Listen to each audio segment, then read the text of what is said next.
السلام عليكم ورحمة الله وبركاته. أهلا وسهلا. Marhaban. Welcome, guys. Hope you guys having a wonderful time. Right. So, let me know if you guys can hear, if the sound's working. I've actually set up another mic. Right. I'm just trying to test out the past week or so. I'm seeing so that you can see the mic over here just a little bit popping up there. So let me know if the sound is too loud, if it's too low, or it's something which you guys don't like. Okay, let's change the background a bit here. Let's put this background in. Actually, look at this. Oh yeah, look at that. Some new background there. Some space background. So yeah, so Juma again, guys. And mashallah, long time no see you guys. Hope you guys have been well. Hope you guys have been enjoying yourselves. All right, let me just pour some tea for myself. I do apologize for getting late. I just had a few things to do, and traffic as well. So traffic's been a bit hectic past few weeks. Right, so okay, this is Shifa Khan. Alaikum assalam wa barakatuh. Some people say that we should recite Surah Ikhlas and other quls in the second rakat if you are reciting Sunnah praise. And then what's the next question? The first and second rakat of Farz namaz, is this authentic or baseless? It's good. It's fine to read it, but it's not something which is you have to read it. Yeah. So there's no hadith that say you must read this in the first and second rakat of Farz. In fact, the Hanafis mention about the different verses and chapters the Prophet ﷺ would recite in the different salats. Wa alaikum assalam. S. Hussein. Ahla wa sahlan. Ahla wa sahlan. Marhaban. Marhaban. MashaAllah. Ahla wa sahlan. Mullah. MashaAllah. Mullah. Yeah, Blackburn, you guys have caused a possible lockdown. Yeah, that's it now. No coming to Blackburn. MashaAllah, MashaAllah. Talibatun, right? Like the new name, MashaAllah. Ahlan wa sahlan, marhaban, marhaban. Sounds working, yeah. Brilliant, excellent. Yeah, does it sound a bit different? Yeah, does it sound a bit more heavier? Does it sound is the echo of the room? Has it reduced the echo of the room? Because this mic is a very expensive mic. The other one's a very expensive one as well, but this one is designed specially for like recordings. The other one's more of kind of like podcast kind of mic. This one is what they call a shotgun mic. Yeah, so it's focused. It focuses the sound. And I've had this for ages. I mean, I do my recordings on this one. But the problem was I didn't have what is known as a preamp. So inshallah, what I'm thinking is, hopefully, I'm just going to make off-the-cuff videos of my whole setup, of how, if someone wants to start setting up, what kind of mic I've experienced, what's the best computer to use, from my own experience. And then you guys can, experience that, inshallah. So Terate, ahlan wa sahlan. I'm very good, thank you very much. Jamzi Mabzi. A Samir, ahlan wa sahlan. M Samir, sorry, ahlan wa sahlan. Wa alaikum assalam wa rahmatullahi wa barakatuh. Qamar Initiative, wa alaikum assalam. What should one do in a state of junub and as such they have to perform ghusl but nose is blocked, so water cannot be sucked into nose? Yeah, then it's fine. Yeah, because la yukallifu Allahu nafsan illa wus'aha. Allah does not burden a person more than that person can bear. So this would be considered to be beyond a person's ability. Ahlan wa sahlan, mashallah. Patrick, ahlan wa sahlan. Patrick Jibrail, ahlan wa sahlan, marhaban. Hope you're well. Untisab, ahlan wa sahlan. Very good, thank you very much. Yeah, very good. I hope you guys had a wonderful Ramadan. I hope you guys have been watching the Hadith series, the 40 Hadith series. Yeah, I'm thinking of some new series coming up, but the only thing is I'm trying to figure out how am I going to do this. Am I going to put up 2 videos a day? Because currently I'm putting up nearly every day a video. and it's like I'm just trying to think to myself, what would be the best way to kind of do it. So I'm trying to cater for all audiences. So those people who are not really into the advanced stuff, they want the basic stuff. So for them, and then I want something for the intermediate people out there, and then I want things for like really advanced people who, yeah. So I'm trying to think how am I gonna basically maneuver? Yeah, just like I'm trying to maneuver on my chair here. How am I gonna maneuver around that? So yeah, I'll try to think, because I was just thinking in Ramadan. Imagine I died. Yeah. Imagine I died. There's so many videos I wanted to make, but I couldn't make. So that's why I'm gonna have to do double the work to try and push out videos. So produce lots of videos, cover lots of courses, and then inshallah, you guys can benefit inshallah ta'ala. Yeah, because life's short, guys. Life's short, as we know, and we gotta do the best as we can. Yeah, for especially for you guys, you gotta do the best as you can. What do you guys say about that? Wa alaikum assalam wa rahmatullah. Brightest star, ahlan wa sahlan. Suppose I'm at home and I want to go travel between Zuhr and Asr and return 1 hour after Maghrib at my home. How should I combine prayers? Hanafis say you don't combine prayers. So maybe best to ask Shafis about this masla. So according to Hanafis, every prayer has to be prayed on time. So Hanafis say you don't combine prayers.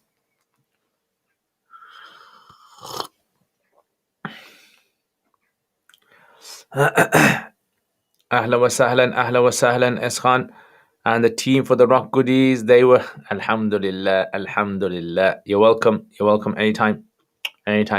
This is the kind of family that we have. This is the YouTube family. Yeah. So mashallah, you guys are showing support and kindness. This is also something, I was kind of off the live streams for a few weeks, and I was just thinking to myself, look at that, mashallah, man.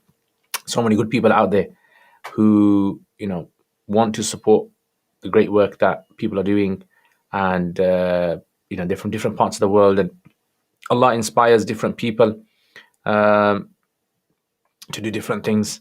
So I think it's something which is which is a ni'mah from Allah subhanahu wa ta'ala, and this social media, internet, it's a ni'mah from Allah, especially in the days of lockdown, when you naturally you do get a bit depressed, you do get a bit like lonely, sad feeling. It can happen. It happens to me as well. It happens to everyone. But these kind of like interactions that we have, alhamdulillah, it makes the week like it's kind of like something you look forward to. So it makes the week enjoyable as well when you're looking forward to something good. Yeah. And the Friday ones, I like the Friday ones because it's a chill out. I still got to start the Arabic podcast. Inshallah, hopefully next week, inshallah, I'm going to start. Just been trying to get back, like I was saying to you guys last Saturday, that trying to get back into it, this is the biggest difficulty that I have. Once I'm into something, then alhamdulillah. Otherwise, yeah, trying to get back into. I don't know. What do you guys find that as well? Do you guys find that it's something which is the same with you guys? Once you're in a routine, you find it difficult to shift out of that routine. Patrick, ahlan wa sahlan. If I bleed from my nail because of biting nails, etc., will wudu be break? So basically, if the blood flows, if the blood is just still and doesn't flow, then wudu doesn't break. But if the blood flows, as in if you leave it, it just moves from its wound, then the wudu breaks. Otherwise, it doesn't. I will start in the Alim course next week. Any advice? Love your videos. Jazakallah khair. Barakallah fiqh. So what I would suggest is, I was just thinking about this the other day as well, right? And this is the good thing, guys. Yeah, cut yourself off from social media for a little while. Regularly do it for a few days, maybe every month. Like do 3 days every month. Cut off from social media, right? And let me tell you the benefit of it. The benefit of it I found is that when a person cuts themselves off, they start to think more, right? Because they didn't have time to think. They're so busy and just like stimulating their senses. They kind of like find it difficult to be able to just sit down and think even. And one of the things that I was actually thinking was that when I was studying, what advice would I give myself? I was thinking maybe make a series like that. Like, what advice would I give myself if I could go back in time, and especially the studying period of my life.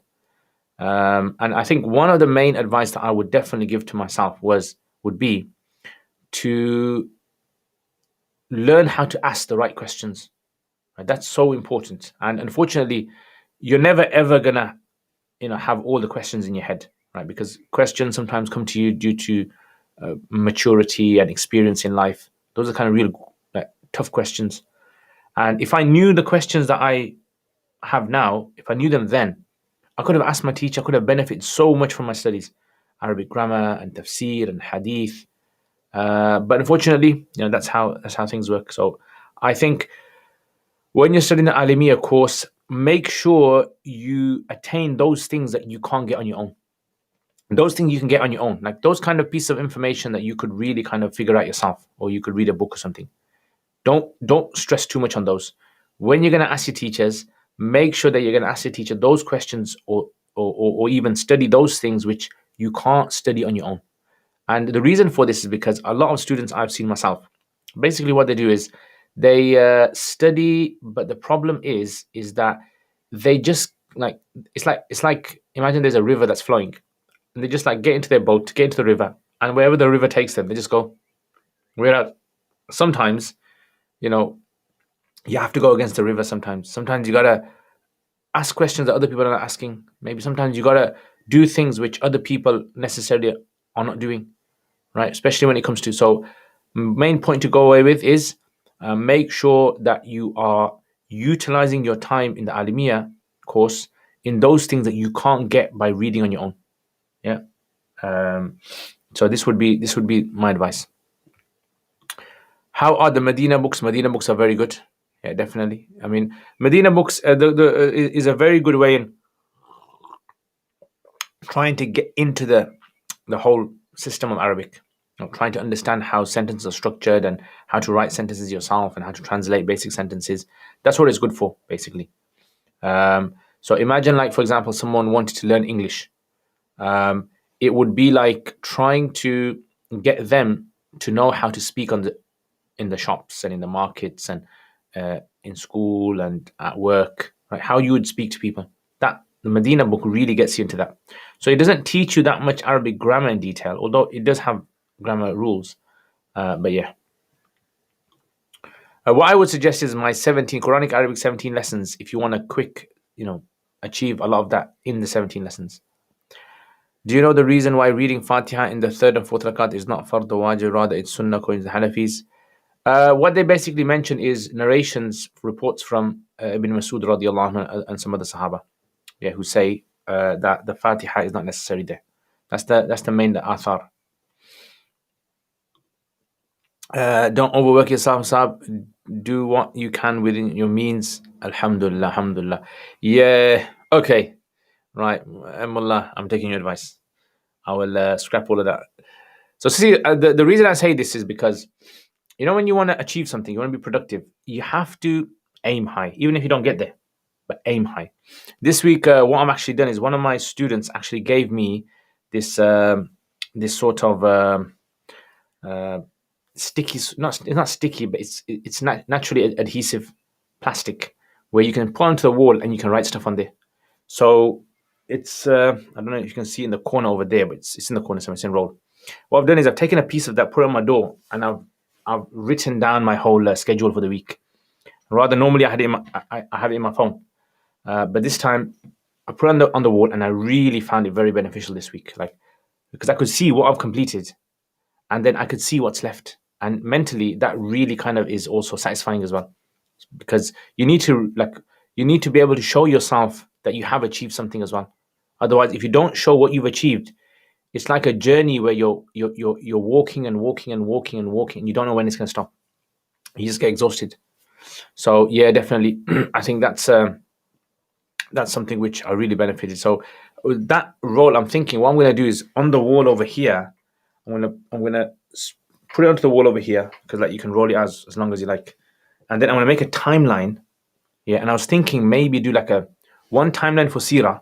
So make a whole timeline, and then anything I read regarding Sirah, just put it into the timeline, some facts and information. And I'm going to have maybe for Hanafi Masail. So one thing that I've always been trying to do is any Hanafi Masala that you have in the book, I want to know, like, from a chronological perspective, how that masala sort of like was seen by different scholars. So if there's a particular masala with regards to salat or zakat or hajj or whatever, so like I'll say, for example, who was the first person that ever discussed this masala in the books that I found? Put his name in the timeline. And then when I look at it later on, it kind of sticks in my head. So that's one of the kind of ideas that I had. And another idea that I had was to have a timeline of history as well. Yeah, so maybe like historical things that I read up, put it into, okay, this occurred in this year, this occurred in this. It kind of gives history more of a dynamic approach rather than a linear.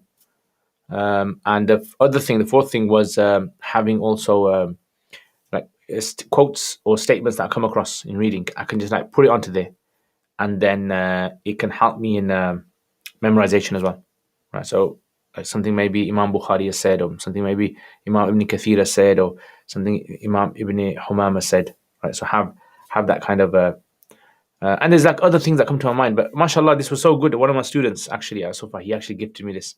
So he bought me this, and he bought me a set of pens I can write with, and it's going to be sadaqah jariyah for him at the end of the day. And alhamdulillah, I mean, very, very, very good initiative.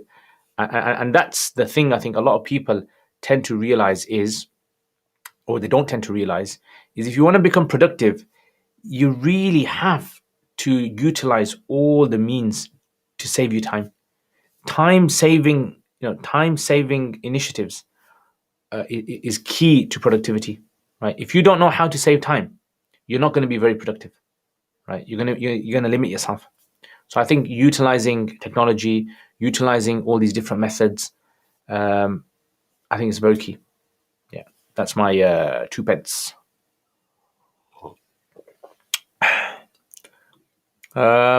Yes, definitely more difficult to start something than to continue something ongoing. Yeah, I agree 100%. Wa alaikum assalam, mashallah, Maji. Oh yeah, inshallah, me and Maji are going to be going on a bike ride this Sunday for Cage. So you've probably heard of Cage organization that lobbies for and stands up for Muslim, oppression, especially in the UK and other places. So it's an organization. I think it's by Brother Mozambique, who was one of the captives in Guantanamo Bay, and he kind of like organization is very, very key to helping Muslims that are oppressed have a voice in the community, and they obviously need funding, right? And they have literally been their funding has been stopped so many times because obviously there's people out there that don't want them, so they're always trying to block their bank accounts and other things. So their funding is just literally getting funding from the people. So we're gonna go on a bike ride, inshallah, and hopefully we're gonna collect for them 40 miles, inshallah. We're gonna be doing. So yeah, so I'll try to get the link, inshallah, by hopefully tomorrow, and I'll put it up, and then you can spread the link out to people, and people can give whatever they can, yeah, for this cause, inshallah. Wa alaikum assalam, Sufyan. Ahlan wa sahlan, mashallah. Sufyan, guess what? I'm going to be coming to Derby, bro. I'm going to be coming to Derby. I've been invited to deliver a podcast over there, and I'll be coming Derby soon in a few weeks' time, inshallah, and to confirm the exact date.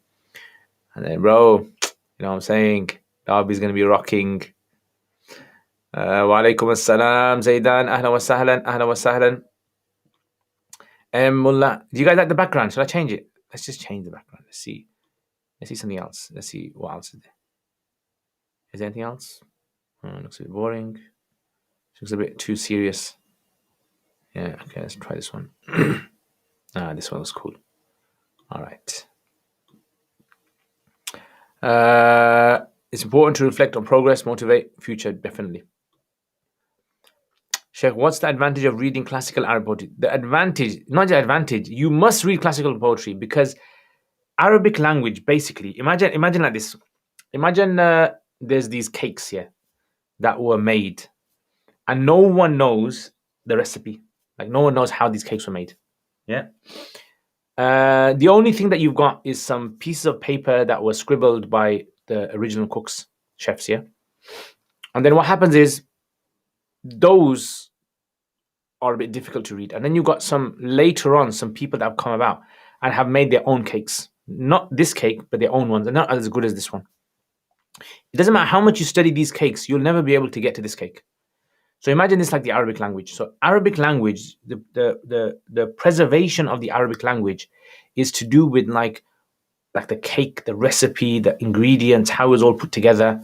That you can only achieve if you have exposure to the original people who actually made that cake, made that Arabic poetry. So that Arabic poetry is a preservation of language, the meaning of the words, meaning the application of the words, the culture behind the words, the emotions that the Arabs used to have, traditions. All of these things are just like jam packed in these.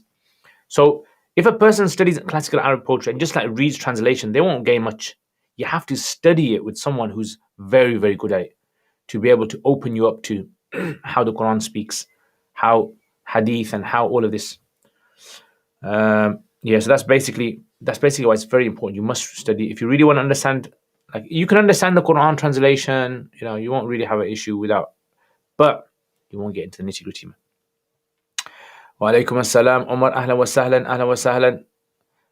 Is qada allowed in the forbidden times of the reason for no? Yeah.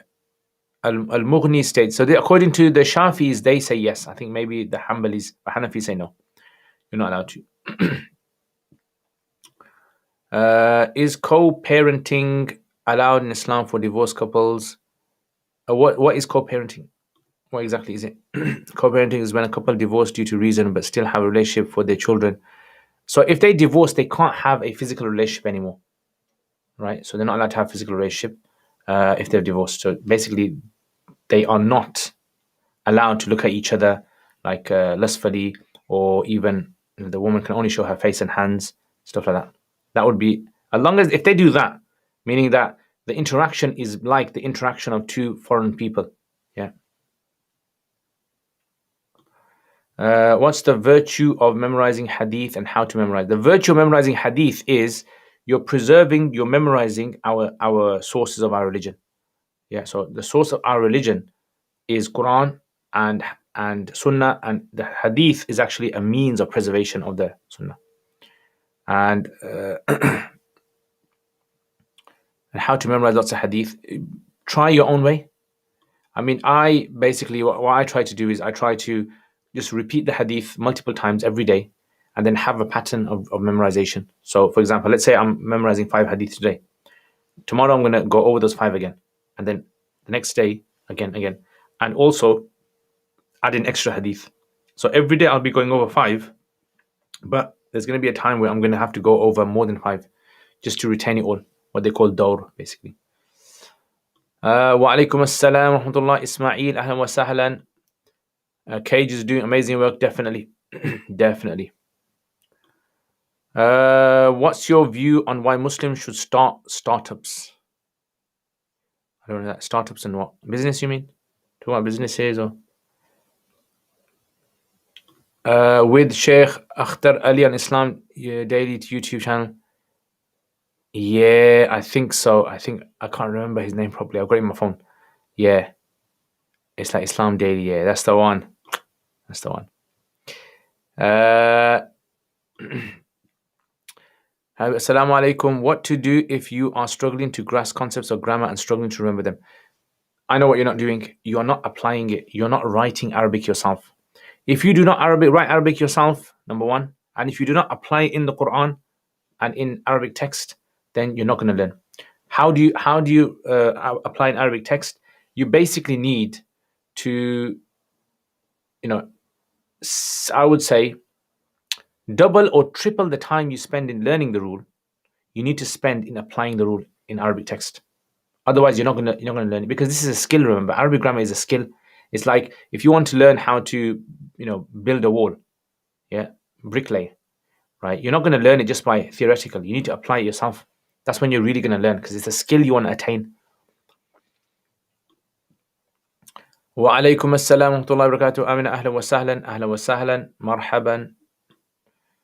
Greetings again from New Zealand. MashaAllah, MashaAllah. I continue to enjoy your Surah Yasin. I like your insights about not trying to find current scientific understanding of the Quran. Definitely. Ahlan wa sahlan, New Zealand. Yeah. One of the countries, inshallah, I'm going to be visiting. Inshallah. Very beautiful, nice country.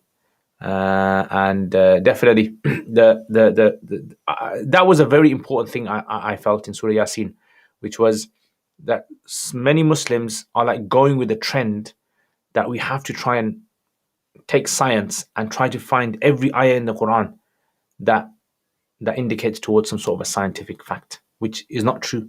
The Quran has not been sent down for that purpose. Yeah. Yes, if the ayah of the Quran coincides with the Quranic with a scientific detail, that's fine. But it shouldn't be something which we make the purpose of the Quran. No, right? And that was the key thing.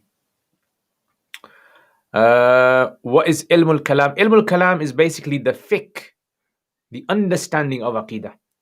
Right. So imagine fiqh is the understanding of Quran, Hadith, Sunnah.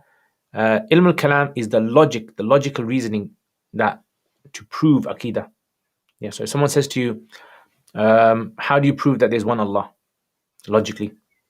So how are you going to prove it? So whatever method you use, this is called ilm al-kalam.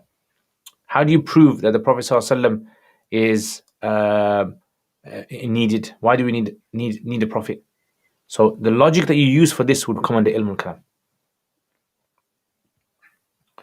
al-kalam. Sheikh, which books to study on Ash'ari Maturidi Aqidah to present a robust case to those these days? Two are out of Ahl Sunnah. These two are out of, because I myself gravitate towards Athari Creed. So first of all, before anything, I would say make sure you've studied the Quran cover to cover with a teacher. Right? Study the Quran cover to cover with a teacher. That's the first and foremost thing. Secondly, then what you do is study Al-Aqidah Tahawiyah, study Al-Fiqh Al-Akbar.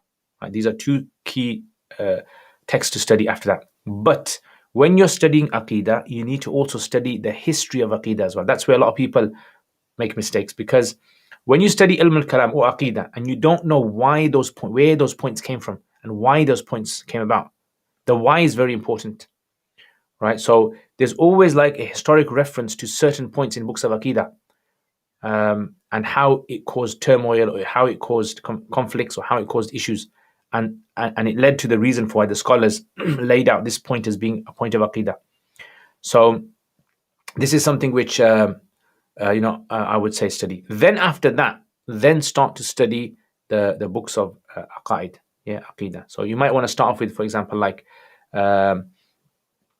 basic aqidah, Sanusi's aqaid, or maybe even something which is like Aqidah Nasafiyya is good, but certain points are a bit advanced because they require understanding certain like philosophical, scientific premises. Yeah, like the whole concept of atomization, or the juzul ladhi la yatajazza, etc. So, but that's the thing I always say to people is, look, don't just jump into a book of Aqidah. Understand why the Aqidah came about. Very, very important. Otherwise, you're just going to be arguing over words. And in reality, you both might be saying the same thing, but it's just one of those kind of things. So yeah. Yeah, all right. Yeah, so the approaches in the Aqaid, they all have their own. This is why the Shaykh Anwar Kashmiri, he said that the position of the early scholars was safer, as in safer for than getting into all problematic issues and deviating. And the position of the later scholars is more sound, right? As in, it's more academically sound in reasoning and logic. What is considered mastery of the Arabic language? So I would say mastery of the Arabic language would be if you can basically, so from a Muslim point of view, if you can basically take any text like the Quran, Hadith, and classical Arabic poetry, and you can explain it. As long as you can explain the Arabic in it, you've gained the mastery. Wa alaikum assalam, ahla wa sahlan, Bizk. What happened to your Curious Cat? Yeah, I've been having problems with Curious Cat. So what I need to do is I need to find out. I might have to restart it all over again because for some reason it just keeps glitching, and it's not really kind of like a very good platform to store all your stuff. So what I'm going to try to do, inshallah, today or maybe tomorrow, I'm going to try to have a look at it, and if I can get it back up running, then hopefully. Otherwise, I'll have to restart it all over again. I don't want to restart it because there's lots of kind of like questions in there. For me, like a lot of useful questions that sometimes I even use to give to my students to do research on. But I'll try, and if I can't, then I'll have to reboot the whole, or maybe I have to open another account or something. So yeah, I'll have a check. I mean, for a few days now, it's just been glitching. According to many scholars, studying ilm al-kalam is prohibited. Yes, and the reason for that was because it's like studying philosophy or studying anything. It was for those people who were not confident in their faith. Yeah, like for example, for some people studying, let's say, evolution, or maybe studying physics, or maybe studying mathematics, might lead them out of Islam. Yeah, because some people might be weak in their own belief. They might not have enough information and knowledge about their own faith. So some of the scholars prohibited it, but other scholars said it's fine. Uh, which Shar' al-Aqid Tahawiyya? How about Shar' of Ibn Izz al-Hanafi and books? Ibn Izz al-Hanafi is okay. The only problem is we don't know if Ibn Izz al-Hanafi was really a Hanafi, right? Not really much information about him. His Aqidah is not like so. The reason why his book is not good, the commentaries, because he's not really kind of like commentating on it uh, um, from a sort of like a holistic point of view. So he's attacking a lot of things. So, like for example, if I say things, what I would expect if anyone wanted to, like, sort of, if anyone wanted to do justice to my statements, they'd have to understand what I'm saying and look for possible reasons for why I've said what I've said. If they just like say, "Oh, but he said this, that's it, that's wrong, that's bid'ah, or that's kufr, or that's this and that," that's not fair. That is because you're not really doing a good job. But otherwise, the commentary of Ibn Az is good in the sense that it kind of like opens you up to possible ways of looking at different things, like possible other arguments. Yeah. Okay. Study Maidani Ghaznavi. Yeah, Maidani is good. Is memorizing a dictionary a good way? No, unless you're like really good at memorization. I would say no. السلام عليكم ورحمة الله. أهلا وسهلا شريف. أهلا وسهلا. أهلا وسهلا. Insight on the hadith in Sunan Nasa'i application.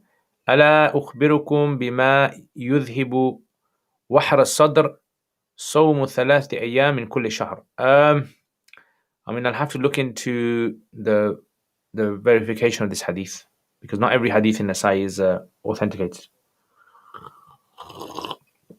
But generally, what the meaning of the hadith basically is that fasting has many benefits. Yeah, so one of the benefits of fasting is obviously being able to control your desire, and part of that desire is sexual desire, and also having sort of like anger, controls your anger, relieves your stress, and other things as well. So actually, let me just have a quick glance at the authenticity of this hadith. Ya Allah. So how's everyone else been? Have you guys been missing me? You guys are saying, "Where's this guy gone, man? Miss this guy." I've been missing you guys. Right.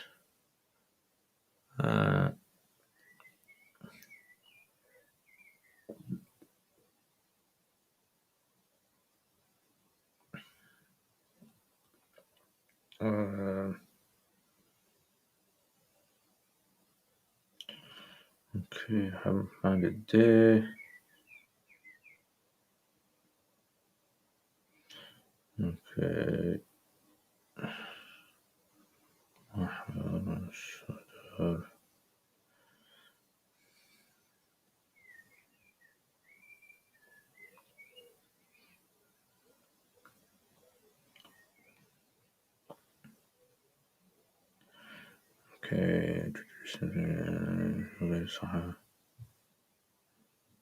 Yeah, it seems to be okay. Narration seems to be fine.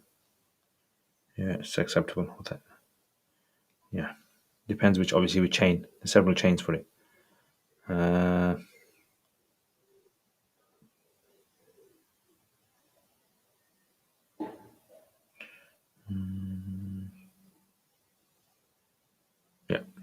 that's fine. Yeah, so that's basically what it means. Okay, yeah, Ustad. Is it permissible to consume shrimps according to the Hanafi madhab? MashaAllah, I've actually made a t-shirt on this. Yeah, according to the Hanafi madhab. So it's a big thing to say according to Hanafi madhab. According to Hanafi scholars, so there's a difference of opinion amongst Hanafi scholars. I eat them. Yeah, I had some a few weeks ago. Very nice, delicious. And I like the ones I like are like nicely roasted ones, barbecued ones. I'm so hungry now. Muhammad, okay, Bright Star. How to learn Arabic vocabulary? Is there any app or material? There's actually an app. Someone tried to contact me on Insta. I didn't get back to them. It was an app. I can't remember what the app was called. Forgot it. I should have remembered it. Yeah, but they were giving me a free offer to use it. And I think the app is quite expensive, but I just didn't really have time. But for vocab, I would use something like Anki. So if you got Anki, and in there, the people have already made lots of vocabs that you can use. So go to Anki, Anki. Check in there. Wa alaikum assalam, ahlan wa sahlan, Muhammad.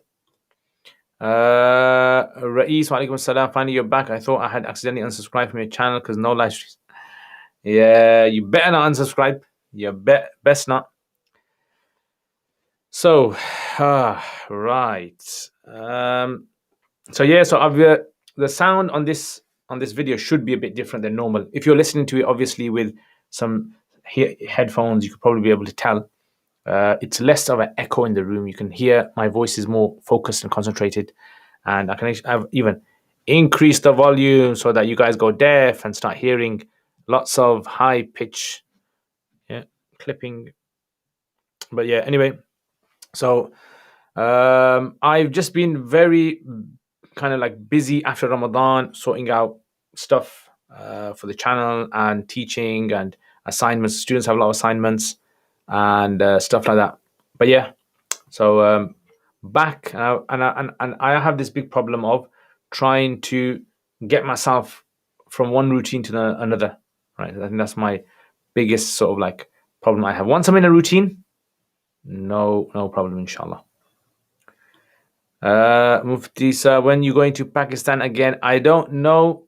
I actually was thinking last year. I was thinking of going maybe this year, but it looks like that's not going to be possible, right? Because the UK basically have a red list of places to go, where you can go, where you can't go. So Pakistan, you can't go. It's red, right? So we won't be able to go there. According to your knowledge of the Arabic language, is the claim that Arab, because of harf jar ila before nadira, must mean ru'ya, with the eyes, ila rabbiha nadira? Yeah, possibly that could be ila rabbiha. Ila means to, obviously, so nadira is looking at, like in English we say at. Nadartu ila. So if you look everywhere in Arabic, yeah, that sounds sound. Who would you say out of all the scholars you have read has the most eloquence and mastery of the Arabic language? Oh, it's a difficult one, that is. That's very difficult. I mean, I don't think you know how many people out there have the Arabic language. Yeah. But yeah, I mean, if you're talking about like a specific century, or maybe it depends. Clearly, those who came earlier were very, very proficient in the Arabic language. Meaning, it depends how you mean Arabic language as well. And those who came later on were obviously less than them. So it's a very tough question. That's like saying who cooks the best food in the entire world. It's very difficult to say.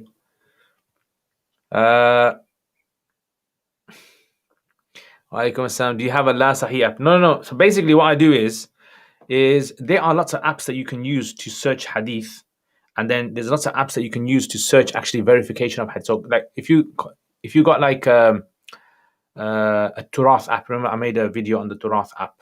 Um, if you have something like that and you go through the commentaries of hadith, so let's say for example I'm looking for Wahr al-Sadr, so I look through Wahr al-Sadr, look through maybe Fath al-Bari, maybe some other commentaries, and find the hadith and look at the discussion that they have on the hadith. So usually there's certain individuals, if they've given a verification of a particular hadith, then it's okay. Yeah, so that's usually what it is. It's very easy to kind of, this is what I'm thinking of, maybe doing a Usul Hadith series. The Usul Hadith series that I do is going to be aimed at, it usually can be done in about 20 to 25 lessons.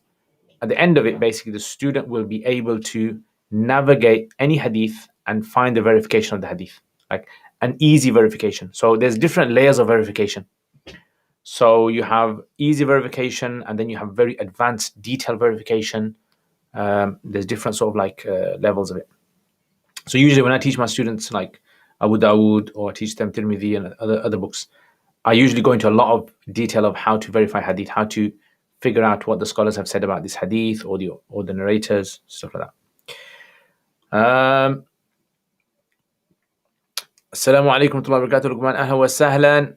Ahlan wa sahlan. How should we react to an incident wherein a rocket from Palestine kills a non-combatant Israeli? You don't need to react. No need to react. I mean, the thing is, I think people, this is my own personal thing, I think people, they get very hyped up with social media and they feel they have to say something. They have to say something, anything, because they just think that, as a Muslim, I need to say something. I need to comment on a tweet or on a Facebook post or something like that. I think that is the wrong attitude, right? Clearly, innocent people being killed is wrong. No innocent person should be killed. And the situation that's happening in Palestine and Israel. I mean, I've been to Israel, Palestine 5 times. I've traveled the whole country. I've seen how it is very oppressive. There's many places where Muslims are living very freely, right? Like there's no restrictions on them, but most places there are restrictions. So it's very difficult to kind of answer these kind of questions because I understand what you're saying because you're seeing all the emotional sort of like thing on media, and that's the only source of your information. So I would say in these kind of situations, look, don't try to stir things up in a wrong way. Don't try to give your own, half-baked opinions because there's no need for it.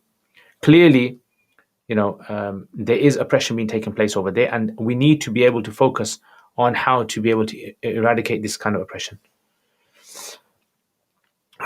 Right. Rais, my silly question, is my name of Arabic origin? It depends how you spell it. But yeah, if it's Rais with the Hamza, then it means head, like the head of something. Head, Rais, like the leader, head. Not head as in Rats. But it's from the same word as head. I'm visiting Pakistan next week. What are the best places you've been in Pakistan? Karachi. I spend most of my time in Karachi, so Karachi is the best place. If you can go. I mean, you can go to other places, but there might be more tourist kind of places. You can go up to North Pakistan, where I'm from. Check out the villages there. How is Ibn Taymiyyah's Arabic? Excellent. This guy's Arabic. Once someone asked him a question regarding, I think it was regarding Ma or something. It was Ma. And he wrote a whole book in response to it. This guy is like very, very good in Arabic. His Arabic is very good. Can I make dua in Alaikum Salam, Qazi? Can I make dua at sajda in English? In Nawafil. Rosina Ansari, wa alaikum assalam. Ustad, what books do you suggest for the one who wants to learn poetry, for the one who knows Arabic? What I would suggest is, have you studied poetry before? Like, have you studied Arabic poetry before? If you haven't studied Arabic poetry before, what I would suggest is start off with something like Diwan Imam Shafi, and then maybe you want to start off with some Diwan of Ali. So these are 2 Diwans that are easy to kind of grasp. The Arabic is quite easy to follow. Then, secondly, you want to go on to people like Mutanabbi, Abu Tammam, Al-Buhtari. Right, these are 3. Yeah, Mutanabbi, Abu Tammam. So these were like in the 200s. Al-Buhtari. And then, so these are quite hard, right? You need to study them from someone. And maybe like a good commentary with you. And then after that, you want to go into like very advanced ones. So classical ones before Islam, like Saba Malaqat al-Saba, Imr al-Qais, his other poems that he has, Ala An'im Sabahan, and then Nabigha al-Dhubyani, you want to do his poetry. Yeah, so basically you want to gradually strengthen yourself.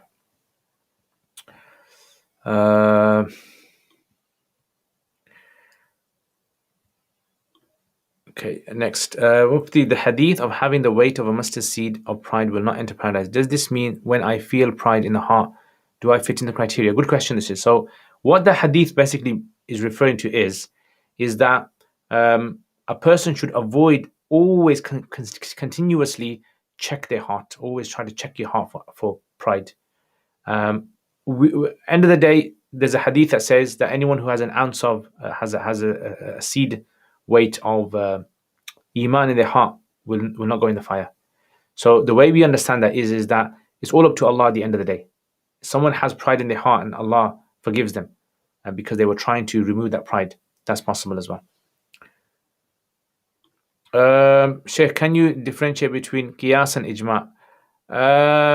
What I suggest you do is go onto my uruk.com, and I've actually put lots of new books on there. In fact, let me show you guys. Yeah, so let me show you guys uruk.com. Yeah, so in uruk.com, I have a series which is known as the Sarf, the Usul Fiqh series. And the Usul Fiqh series basically focuses on understanding Usul Fiqh, right? So what question that you just asked, this basically deals with that. So these are all these are the courses. You're just going to see them now.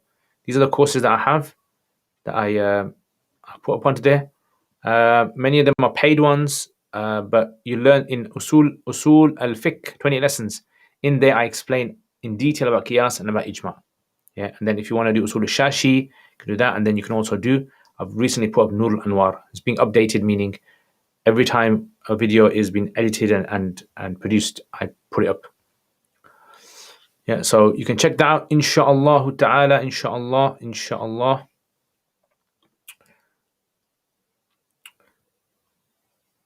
Okay, so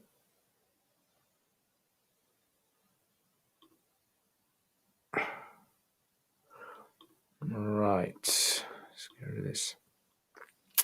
Yeah, so that's what I would suggest. And basically, the difference between the two is ijma basically means is the unanimous agreement of all the scholars regarding a particular point in Islam. That means like a consensus.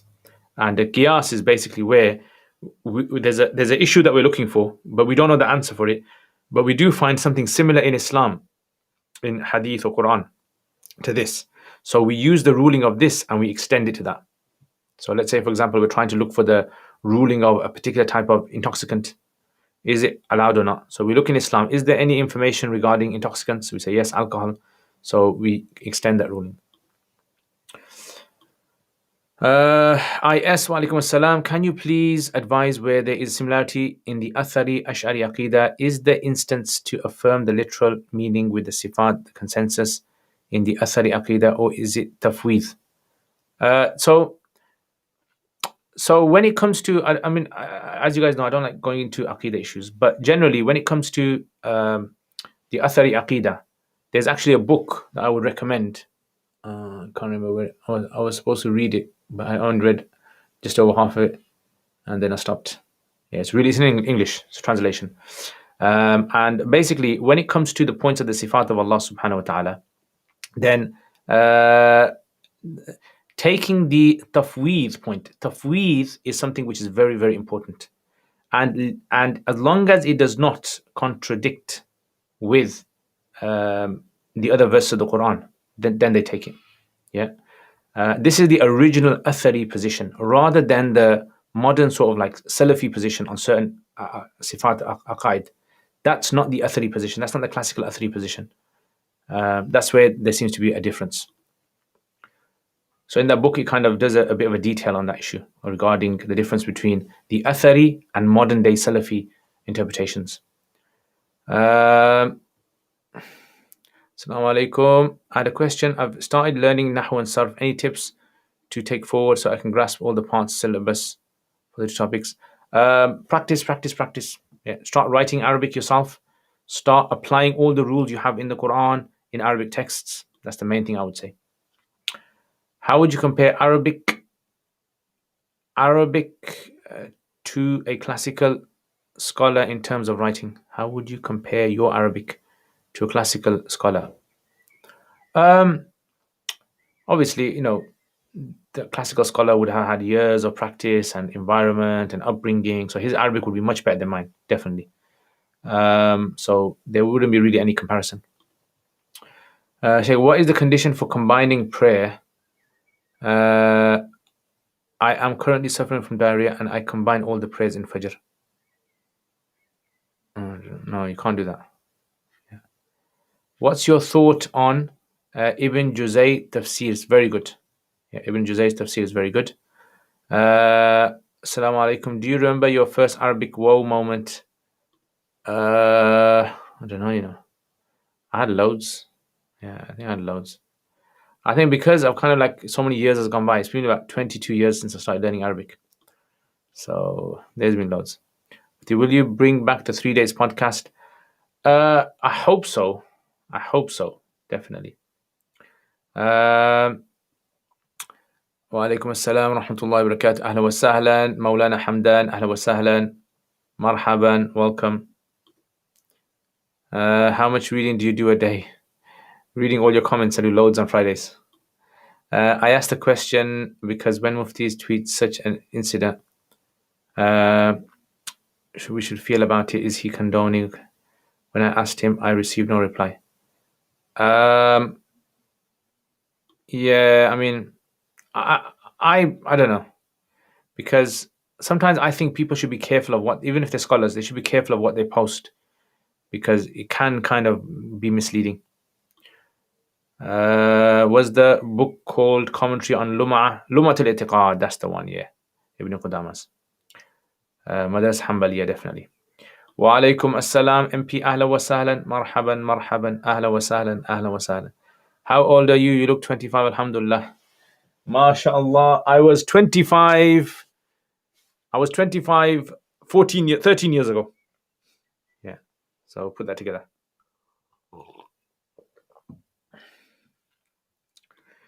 You could do the podcast with you and a guest rather than the original. Yeah, that would be good. The only problem is trying to find regular every week a guest. That was a very hard job. In the beginning, it seemed easy, but once you've called all the people that you kind of know will come on, trying to get other people on is difficult. Yeah, because it's time, and then so I think maybe, yeah, you're right. I think maybe just doing it myself and maybe bringing you guys on. Yeah, what would you guys say if I brought on you guys? Yeah. Just talking about all sorts of things, talking about maybe things that you guys are familiar with, working environment, to do with if you're in the NHS or if you're in university or in college or you're a taxi driver or a shop owner, or talking about different things. Or if you're a debater, an online debater.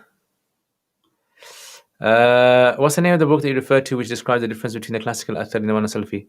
I missed. Yes, so it was Lumat al-I'tiqad. So actually, let me check. Let me checking. I don't know where all my books.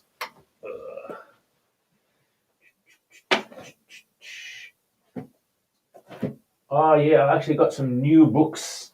Yeah. I've got some new books. I got them a few days ago. Someone gifted them to me. So as you can hear, my voice does sound a bit far away. You can hear the echo in the room now, can't you? Okay, here it is. Yeah, so I've actually got quite a few books that people have sent me.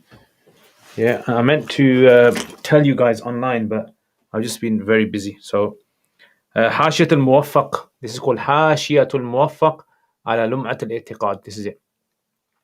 This is a good book. I mean, I've read almost more than just half of it, and it's about 100 or so pages. Yeah, but it's got some like good. Actually, when I went through this, I really wanted to summarize it for you guys. This is a very good, easy to follow work, and English is very nice to follow as well, and very balanced. The footnotes are very interesting as well. Besides that, I've also got some other books. I'll have to look for them. Yeah, so I've been recently given some books, mashallah, alhamdulillah, and show you guys when I get time. All right, so is it possible to get the level of proficiency in the Arabic language like the scholars of old? Why not? Definitely. Wa alaikum assalam. 5 rule. Ahlan wa sahlan, marhaban. MashaAllah. Yeah, so that's it basically. That's been my week.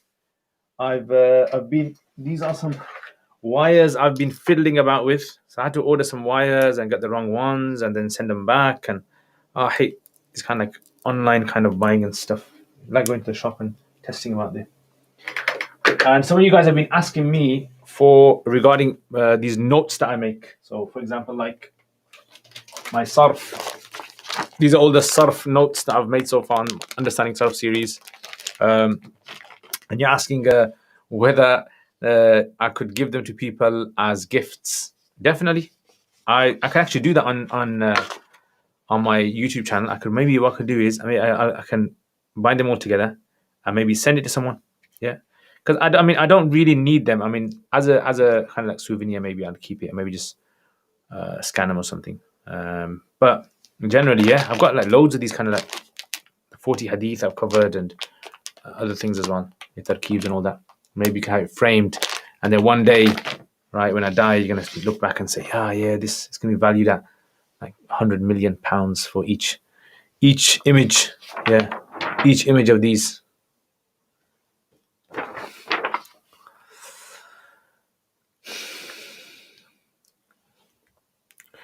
Okay. All right. So one day record a video of your books collection, etc. Yeah, I don't have many books. But yeah, the other day, one of my friends, and his wife came down to my house, and they saw my book collection, and I think they thought, we thought you had loads of books. I don't have that many books. One thing is books cost a lot, and secondly, the books are actually space as well. You need space. So if I had a bigger house, maybe, inshallah, if I have a bigger house, a big library I can invite you guys down to use the library, inshallah. That's what I would love, to have a big library so people could come down and use the library, benefit from it, inshallah. Wa alaikum assalam wa rahmatullah. Afdal Muhammad. Is tafsir a second-hand knowledge? I don't know what that means. Okay. Sakib, you sound, I do apologize, but the way you're asking questions, you sound a bit dodgy. Is it correct to say that in general every Sahabi knew billions of hadith, since every day, every second they witnessed the words and actions of the Prophet ﷺ? That's a good one. You can say that. Yeah, so they're witnessing, they're seeing every second, hearing. I mean, you wouldn't call it hadith then, because hadith is something you narrate. Yeah, so something which is narrated becomes a hadith. If it's not narrated, if it's still in your head, it's not hadith. Assalamu alaikum, Sharif. Guests are cool, can help vent some of the pressures you may encounter. Bring on a Qari Hafiz, have a Tajweed Qira'ah session. Yeah, that'd be good. Good idea.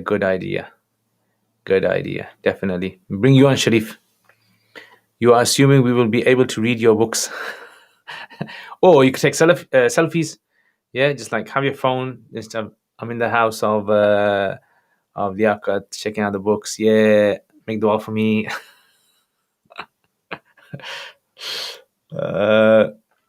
Many Salafis say that you should not read Ma'arif al-Quran because there is also misinterpretation and wrong creed.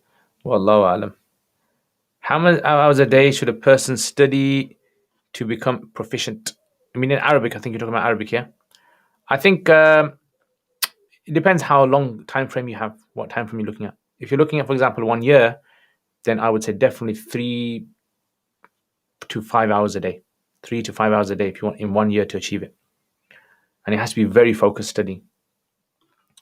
Adil Sarfraz, alaikum salam. If we have a dream but don't know of any dream interpreters around, and my understanding is that we are not supposed to look up interpretations ourselves, so what would be Allah's message for us, i.e., what is the message of us having a dream? So basically, like the whole concept of dream is that your soul has some sort of a connection with some higher realm, a higher realm, and you're always getting information. Like now, at the moment, just think of it like this: at the moment, is there music in this room? Is there opera in this room? Is there discussions in this room? Is there movies in this room? Is there documentaries in this room? No, right? But there is. It's because all of that is in the form of the internet. Yeah, the internet. And when you have your mobile phone, you can actually access all of this. So it is in your room. So this is what happens when people go to sleep. People are being bombarded with lots of information. Sometimes they remember some of this, sometimes they don't.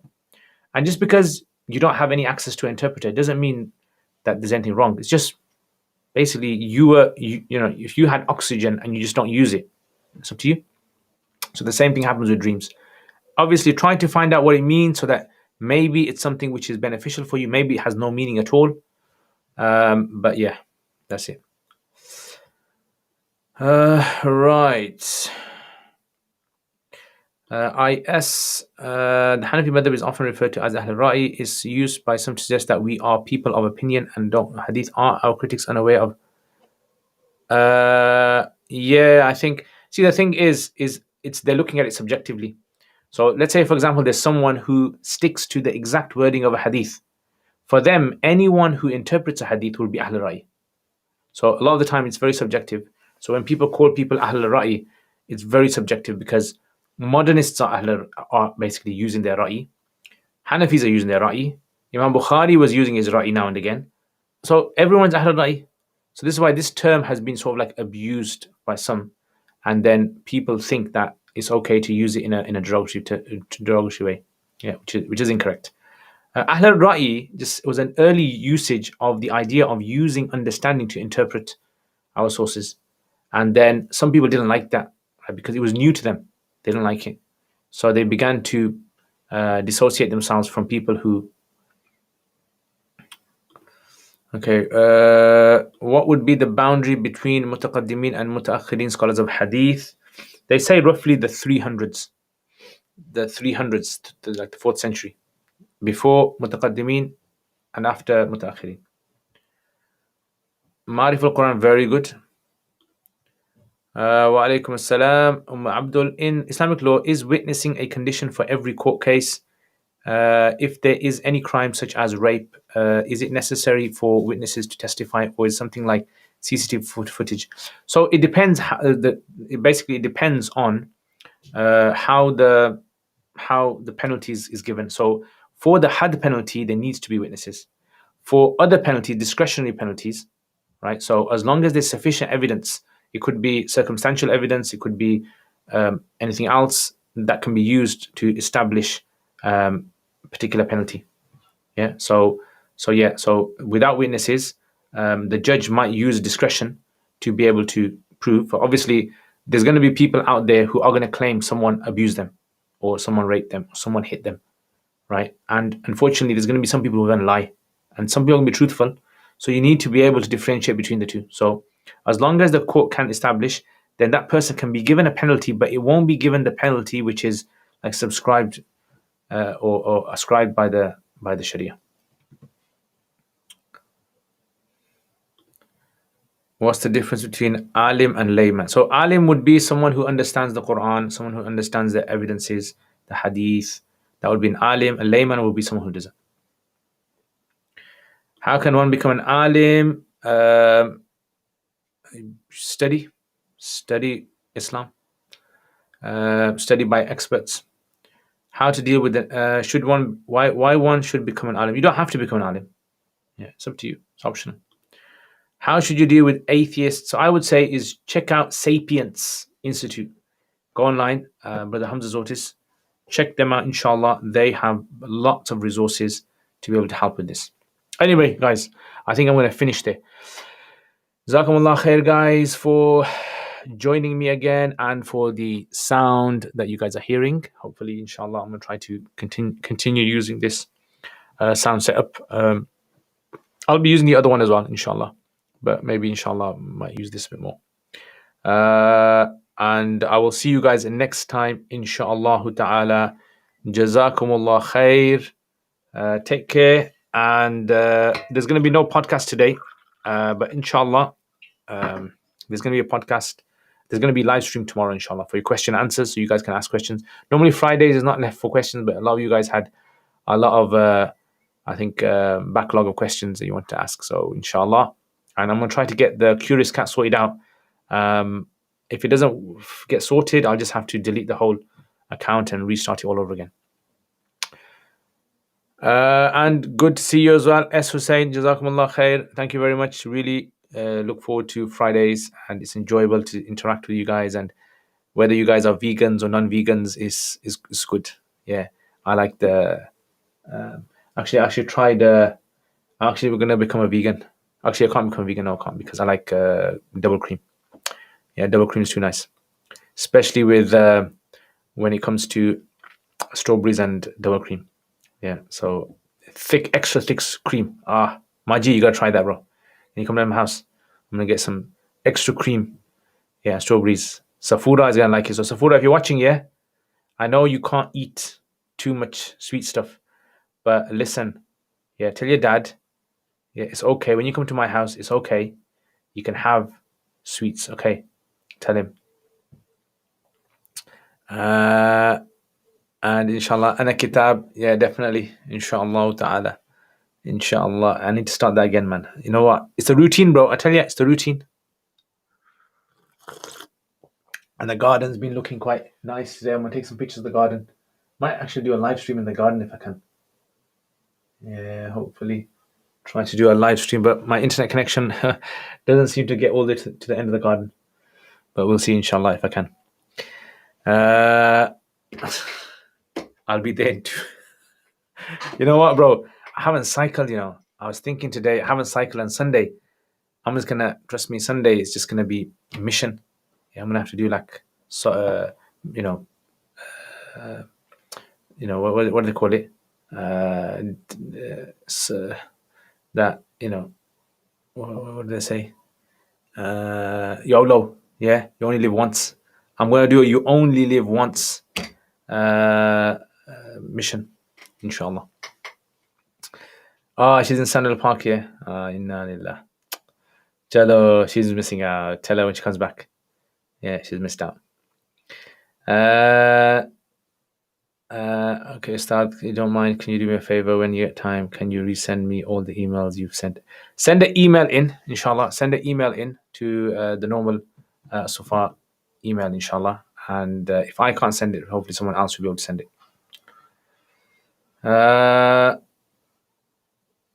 Other than 20-meter Ethernet cable for live garden, yeah.